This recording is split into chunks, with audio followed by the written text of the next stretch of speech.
Hello everyone, welcome to my channel. And as we all know कि SBI PO Pre has been conducted on 1st of August and 2nd of August. तो मेरा exam आज 2nd August की second shift में था, which was I guess the last shift of this exam. क्योंकि कल शायद 4 शिफ्ट्स थी और आज सिर्फ 2 ही शिफ्ट्स थी और मेरा एग्ज़ाम सेकेंड शिफ्ट में कंडक्ट हुआ। तो मैं अपना एनालिसिस दूंगी फॉर द एग्ज़ाम। तो मेरे हिसाब से my shift was moderate level, like it was not very easy and not at all very tough or tricky to do, but yes, reasoning was quite tricky. Reasoning में जो puzzles आए वो I don't know what happened, but मेरे साथ ऐसा होता है कि रीजनिंग में अगर मेरा स्टार्टिंग में कुछ अच्छा बन गया, मतलब एक पज़ल पहला जो मैंने उठाया वो बन गया, तब तो ठीक है, मैं और बना ले जाती हूँ। बट अगर पहले में मैं अटक गई तो मेरे साथ फिर ब्लंडर्स होते हैं रीजनिंग में। तो यही हुआ, बट उसमें हम बाद में आएंगे। Before that let's come to the key pattern क्या था। तो सबसे पहले इंग्लिश था, देन क्वांट और फिर रीजनिंग। और जैसा कि हमें पता है कि इंग्लिश में 40 क्वेश्चंस थे, क्वांट 30 का था एंड रीजनिंग 30 का था। तो overall 100 marks, 100 questions and the time allotted was 1 hour. तो जैसे इंग्लिश का सेक्शन ओपन हुआ तो मैंने देखा कि नॉर्मल क्वेश्चंस थे। स्टार्टिंग में कुछ मैंने सबसे पहले तो रीडिंग कॉम्प्रिहेंशन को स्किप किया, मैं आगे बढ़ गई। उसके बाद फिर मैंने जितने भी वन लाइनर्स थे, जैसे एरर के क्वेश्चन हो गए, मैच द कॉलम भी था, 2 question I guess match the column के थे, वो भी मैंने किया। फ्रेज़ रिप्लेसमेंट था, वर्ड रिप्लेसमेंट था, और वर्ड रिप्लेसमेंट नहीं बट वर्ड अरेंजमेंट था बेसिकली, और एक क्लोज टेस्ट भी था। उसके बाद फिर मैंने पैरा जंबल उठाया, मैंने कहा लेट्स सॉल्व दिस। और तो मैंने पैरा जंबल सॉल्व किया, मुझे अराउंड 3 मिनट लगे होंगे उसको सॉल्व करने में, क्योंकि para jumble was a bit confusing. कुछ ओशन रिलेटेड, कुछ शिप रिलेटेड था, समथिंग वाज लाइक दैट। तो उसमें मुझे थोड़ा टाइम लगा कि पेयर्स को सही से बनाने में, बट मैंने बनाया। बट मुझे एक डाउट है, आप लोग बताइए, मुझे एग्जैक्टली तो सीक्वेंस नहीं याद है, बट आई गेस मैंने एफ़ को लास्ट में ही रखा था, लास्ट सेंटेंस की तरह। तो अगर आप लोग मेरी शिफ्ट में थे और सेम पैरा जंबल था और आप लोगों ने अगर सॉल्व किया है तो आपके अकॉर्डिंग वहाँ पे क्या होना चाहिए था, please let me know in the comment section. उसके बाद फिर मैं आरसी पर गई। तो आरसी मैंने पढ़ा ही नहीं, मेरे पास इतना टाइम ही नहीं बचा था कि मैं आरसी पढ़ूँ, क्योंकि इंग्लिश थोड़ा सा लेंदी था। जो क्वेश्चंस थे वो बहुत मतलब बड़े थे। अगर एरर के भी क्वेश्चन है तो वो 2 सेंटेंस के क्वेश्चंस थे, तो उनको पढ़ने में टाइम लग रहा था। उसके बाद जो फ्रेज़ रिप्लेसमेंट थे उनमें भी टाइम लग रहा था, क्योंकि आपको मीनिंग इनहेरिट करके उसके अकॉर्डिंग फ्रेज़ को रिप्लेस करना था। तो इसलिए मुझे थोड़ा सा लगा कि लेंदी था bit, but let's see what happens. उसके बाद फिर मैंने आरसी को तो मैंने पढ़ा ही नहीं, आरसी किस बारे में था आई लिटरली डोंट रिमेंबर। तो मैंने सिर्फ उसके वन लाइनर्स कर दिए, जो आप सिनोनिम और एंटोनिम पूछे थे, मैंने बस वही किया। और एक जो फिल इन द ब्लैंक था, मैंने वो वाला क्वेश्चन किया था। तो मैंने बस आरसी के इतने ही क्वेश्चन किए। और एक फ्रेज़ आया था, एक लास्ट क्वेश्चन था, फ्रेजल वर्ब आई थी, वो दैट वाज गेट अराउंड। तो मुझे उसका लिटरल मीनिंग नहीं पता था।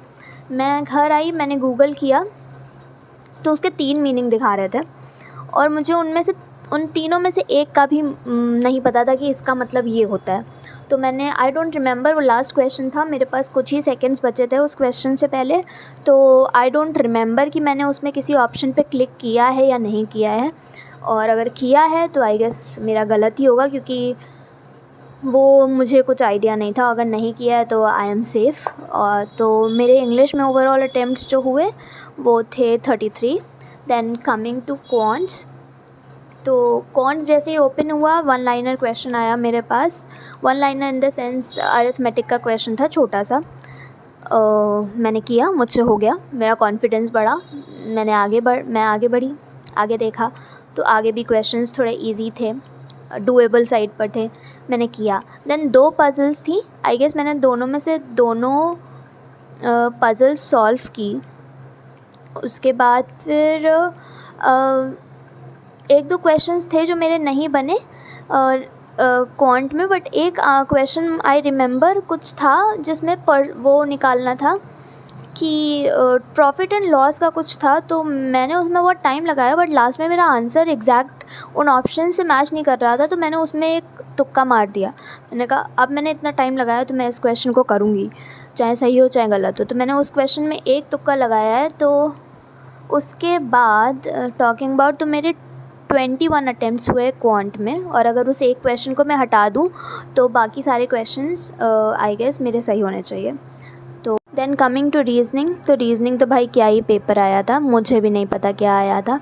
इतना कंफ्यूजिंग पेपर था वो, इतना मतलब सारा कॉन्फिडेंस मेरा उसने लो कर दिया।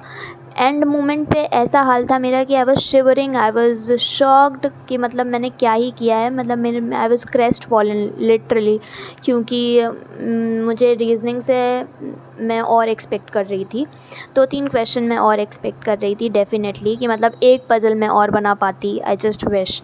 तो इंग्लिश जब रीजनिंग ओपन हुआ तो मैंने पहला क्वेश्चन जो देखा तो मैंने उसको तो स्किप किया, पहले पज़ल को मैंने कहा अभी नहीं बनाऊँगी। वो कुछ आई गेस मंथ बेस्ड और ईयर बेस्ड था, कुछ समथिंग वाज लाइक दैट। तो मैंने उसको कहा मैं बाद में देखूँगी, थोड़ा सा कंफ्यूजिंग लग रहा है, मैं छोटे छोटे पज़ल्स पे ज़्यादा जाना चाह रही थी। तो मैंने एक बनाया, वो जो ग्रेटर और स्मॉलर वाला था वो किया, और एक क्वेश्चन कुछ और था जो मैंने बनाया, तो उसमें मेरे 3 से 4 मिनट लिए, बट वो पज़ल मेरी सही नहीं बनी।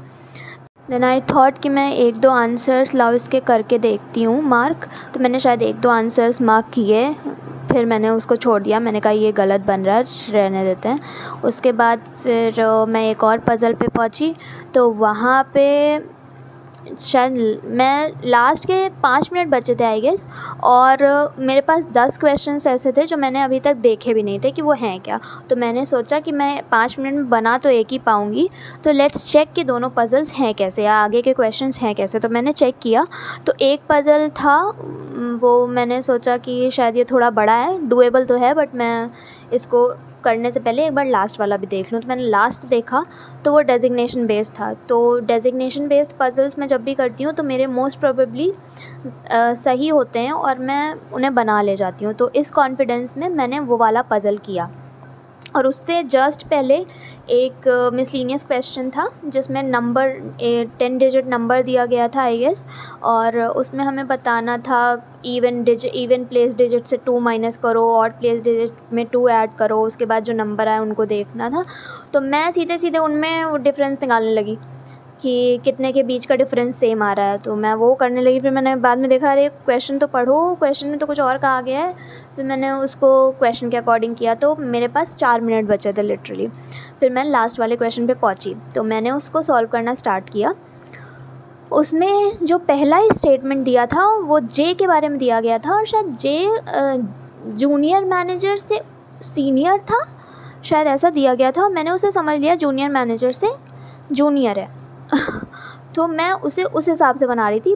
5 पॉसिबिलिटी बनी उसमें, 5 में से 3 कट हो गई, 2 रह गई। मैं लास्ट में सोच रही हूँ अब मैं क्या करूँ, मेरे पास तो टाइम भी नहीं बचा। लिटरली मेरे पास मतलब 1.5 से 2 मिनट के बीच का टाइम बचा हुआ था सिर्फ। मैंने फिर क्वेश्चन पढ़ा, मैंने कहा कुछ और ऑप्शन तो है नहीं मेरे पास, दूसरा क्वेश्चन मैं कर नहीं सकती, इसी को एक बार देखती हूँ। मैंने इसको देखा, मैंने देखा कि मैं उसको एज जूनियर समझ के सॉल्व कर रही हूँ, जबकि क्वेश्चन में सीनियर दिया गया। थोड़ी सी जगह बची थी मेरे उसी पेज पे, मैंने पेज भी नहीं टर्न किया, मैंने कहा यहीं करूँगी। मैंने दोबारा लिखा छोटा छोटा सब, मैंने सब किया जल्दी जल्दी। विदिन 1 मिनट मैंने वो क्वेश्चन दोबारा से बनाया उसके अकॉर्डिंग, उस बार उसको सीनियर लेकर के। तो थैंक गॉड वो बन गया। लास्ट मोमेंट पे विदिन 1 मिनट मैंने उसके सारे क्वेश्चंस के आंसर किए। तो अगर मैं वो क्वेश्चंस आंसर नहीं कर पाती तो रीजनिंग में मेरा जो अटैम्प्ट 19 हुआ है वो आई गेस 15 ही रहता। तो रीजनिंग मेरा अटैम्प्ट 19 है, द लोएस्ट। एंड मेरे हिसाब से रीजनिंग का पेपर वाज वेरी ट्रिकी। थोड़ा लीनियंट हो सकते थे SBI का पेपर बनाने वाले, बट मैं क्या ही कह सकती हूँ। So this was my overall experience. और मेरा टोटल हुआ 73 आउट ऑफ 100। 73 क्वेश्चंस किए हैं मैंने, जिसमें से आई गेस 4-5 में आई हैव डाउट्स, सारे सेक्शंस मिला करके। तो लेट्स सी व्हाट हैपन्स। अभी तो I am having that hope कि मे बी पॉसिबिलिटी है कि क्लियर हो जाए। लेट्स सी क्या होता है। और definitely I am going to prepare for mains. और आप लोग भी बताइएगा कि आपके अटेम्प्ट्स कितने रहे और आपको पेपर का लेवल कैसा लगा। जब मैं वापस आ रही थी तो 1-2 लोगों से मेरी बात हुई वहाँ पे जो थे, तो वो भी कह रहे थे कि हाँ, रीज़निंग ट्रिकी था, बट कुछ एक्सेप्शनल मिल जाते हैं, आपको एक्सेप्शंस मिल जाते हैं। तो एक बंदा था, वो कह रहा था कि नहीं, कुछ नहीं, सब कुछ वेरी इजी था, मैंने तो सब कर दिया अटेम्प्ट। मैंने कहा ठीक है भाई, इजी होगा आपके लिए, इट्स ओके। तो आई डोंट नो, मैं मतलब मुझे ज़्यादा नहीं आइडिया है कि और लोग कितना बना के आए हैं क्वेश्चंस, बट मेरे अटेम्प्ट 73 हैं with I guess 90% of accuracy. तो देखते हैं क्या होता है, hope for the best. So thank you so much. Please like, share and subscribe to my channel. Thank you. Bye bye.